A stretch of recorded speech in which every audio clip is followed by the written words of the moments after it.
I would like to invite now Mr. Mayaki, who is the Regional Director for Africa with SNC-Lavalin. And as I said before, speak as fast as you can. I'm sorry. Excuse me. Yeah. Oh, I'm sorry.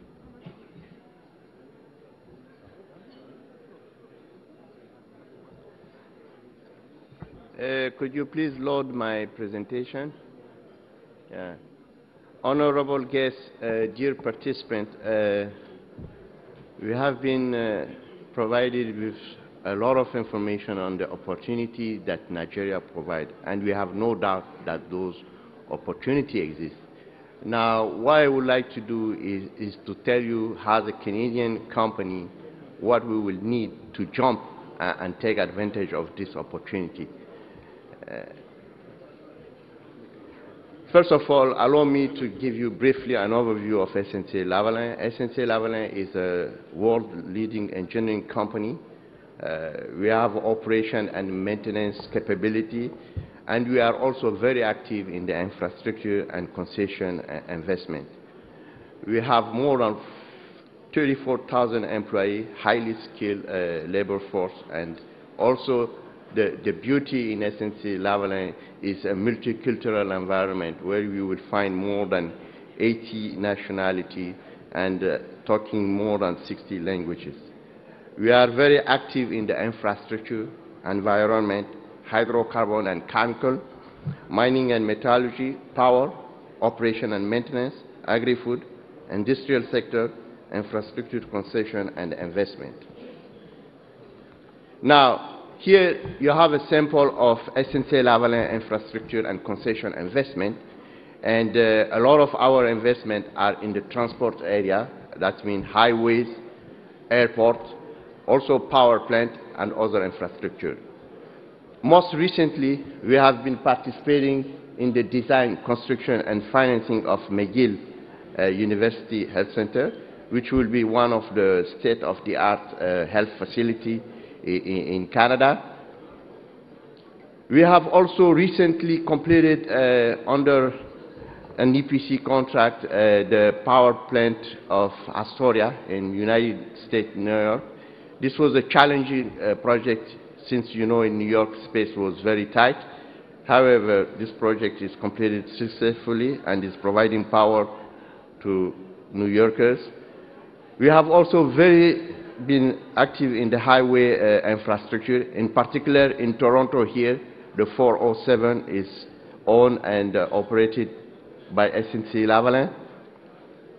What I would like to do is to take you through an example which will allow you to understand what are the elements we are seeking for when we are looking for investment. We will take the example of in Transit BC Canada Line, which is an example of private partnership we have just concluded. This is mainly a railway system which includes 16 new stations, 19 kilometers of SkyTrain network, and we have concluded a 35-year concession, and our ownership is 33%. Now, this is a $2 billion investment. As I just mentioned, this is a 35-year design, build, finance, and operate concession. This is the largest public-private partnership in Canada, for sure, and the first rapid transit P3 in North America. Now, one thing which is important in putting forward this concession is to have a competitive process which is sound. We had initially 10 consortiums who participated in the expression of interest.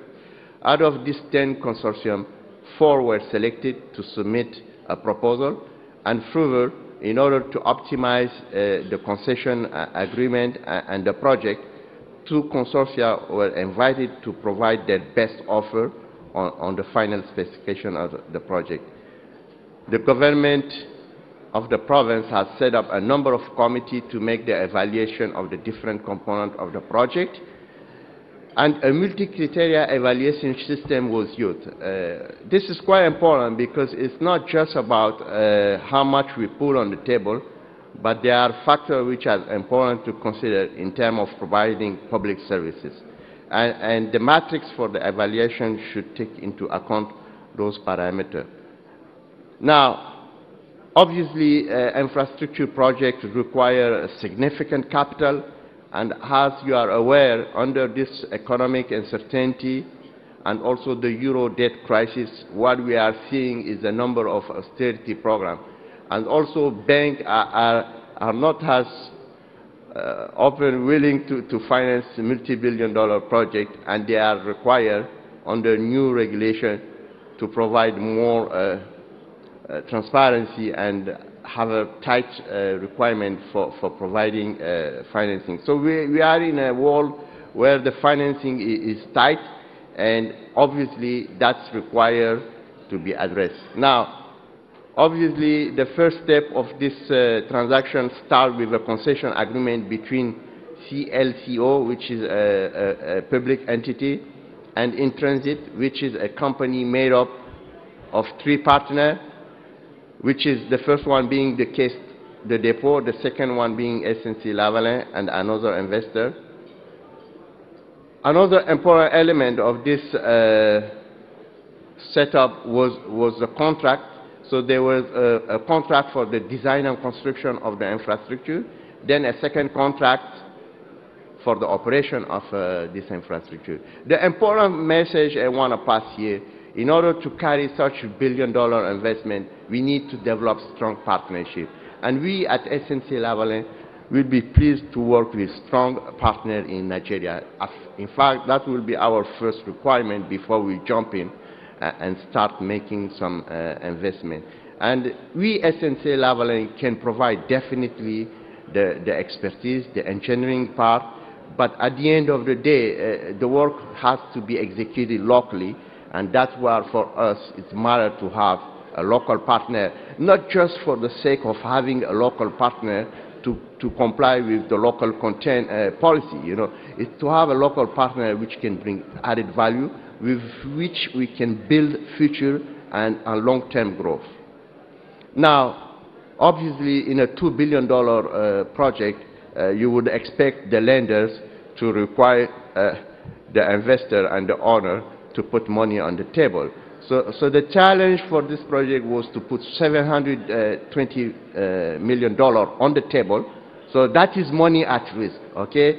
People have to understand, yes, in Nigeria there are money, there are opportunity, but if we put $720 million on the table, we want to make sure at the end of the day that we can generate some profit, you know. So aside from those capital injection we have to provide, obviously it's the role and the mandate of the government to make sure that those investors are serious. So government has secured a number of arrangements whereby, for instance, we have to provide a $600 million guarantee during the construction. We have to provide also a letter of credit of $120 million to confirm that the equity will be in place at due time. And finally, we have to put another $50 million letter of credit guarantee for the operation part. Now, this is what it means for us, you know. This is what we put at risk, the capital, and we know that we will have our risk. It will be reduced over time, but initially we will take the full hit. And at the same time, those security arrangements we have provided are there. So we are there for the long run once we have those commitments on the table. That's why we believe projects have to be developed in a very sound manner. So obviously, as I just mentioned, we mean capital risk, we mean guarantee and security. This means it's only possible if we can have a certainty on the return that the project will achieve. In fact, part of the problem in Nigeria is not the opportunity per se. 1 year ago, I was actually with a team, and we were taking part in the privatization of the distribution company. And to be honest with you, it was difficult for us at the end of the day to say with certainty we will make money out of this. You know, there is no point for us to bring $1 billion if we cannot guarantee that there is a return. Here, I'm not talking about, this is the infrastructure. It's generally from the public domain. you know, and government tend to interfere by maintaining, let's say, tariff at a low level, which really present important risk for us as an investor. Now, obviously, that you will understand why Canadians are quite anxious whenever it came time to invest in Nigeria, because we cannot afford to leave any single aspect of the risk unsolved. It has to be addressed and in a fair manner where everybody is comfortable. So the objective for the government of Nigeria obviously it has been mentioned, they don't have the capital to undertake all these projects, okay? So obviously if you take, for example, in the column in the middle, that will be the risk that the government will undertake if they decide to do the project by themselves. By going with the private sector, you manage to transfer all those risks to the private operator. In return, we will expect to have our revenue somewhat guaranteed. If this can be achieved, then it's much easier to find private investors willing to invest in those opportunities.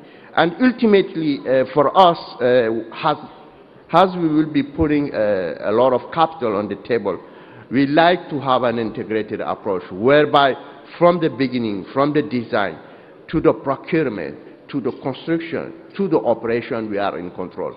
The solution where you have different people coming make it very difficult from a risk perspective, and that's why together with the selection of the partner, we make sure right from the beginning that we are able to have this integrated approach. Now, let me summarize fairly quickly the lesson we learned from our participation to the distribution participation in helping investors to put their bid. You know, it's clear a well-defined project is a critical step in attracting private investors. Sometimes those projects are too ambitious, especially when they call for multi-billion-dollar projects. You know, there is also a need for proper ground rules, proper market condition, and really I was quite excited to learn from the Honorable Vice President today the number of measures that have been taken to create this enabling environment. In fact, when I was making this presentation, I had the impression which I had when we started working on a distribution privatization transaction, and really we find the risk very high. But I think with this enabling environment, it's become interesting. I would say we are talking business now. This is the first step for us, which we will consider in looking opportunity in Nigeria. Obviously, I did mention the importance to have a strong partner, the importance also to have a right equitable transfer of risk. You see, we can take the construction risk, we can take the operation risk, but eventually in public transportation, we are not interested to take the traffic risk. You know, we don't have control on this.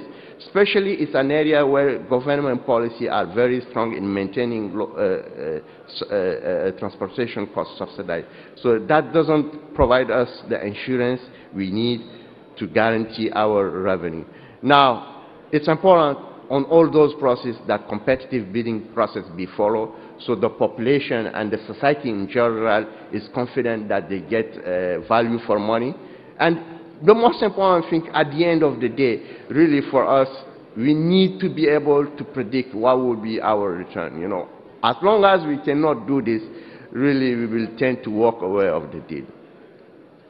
Now, I will go very quickly through the obstacle I've seen, especially in the case of Nigeria, some area where maybe the government will have to put some effort, you know, despite the legal framework and the commercial framework you may have, you know, what we have seen, there are really a lot of inexperience, both by the private sector and the public sector, you know. Also, projects with long life require specific arrangement and guarantees. The development costs are very high. Unless the government step in and develop the project initially, it's difficult for us. For instance, in the case of this project, the province of Vancouver and the government has to put $32 million to develop a very fine project. Those initial costs, really the private sector in general are reluctant to put them on front, especially when we don't know what will be the outcome of our negotiation. And as you can see, this involves highly complex arrangement between different parties, not only with the government, but between us as partners, you know. So that's why it's important to select properly your partner. Now, beside everything, you know, the opportunity are there, but I strongly believe that the government, even though they are reluctant to provide sovereign guarantee, that we can understand. The reality around the world is that, you know, somewhere they have to make this happen. You take this case, this particular case, I don't think it would have been possible if, for example, the revenue were not somewhat guaranteed by the province which province is it? Sorry, I forgot that.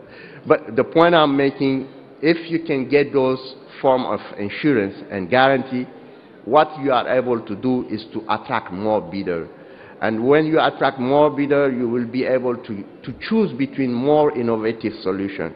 You will have also competitive projects because we will be challenged to do better than our Chinese or Indonesian competitor, you know. So that stimulates innovation, and also at the same time that facilitates the development of this project as the market is opening. Finally, we at SNC-Lavalin are really open, and we understand, and for the government of Nigeria, it's important that those projects are allowed to develop the country themselves, you know.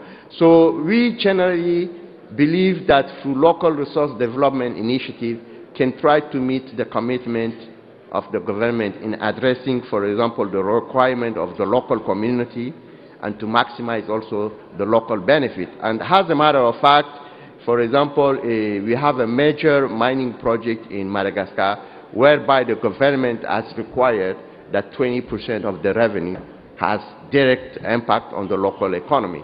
So that was built into the concession agreement, and one of our mandates was to train, I think, I don't know the number now, but more than 20,000 local employees, and to also bring the small and medium enterprise. So that means whenever we have to procure some material or equipment, we will have to go first through the small and medium enterprise. So this is something we are willing to adapt and integrate in our project. Just conclude my presentation, and thank you for your time.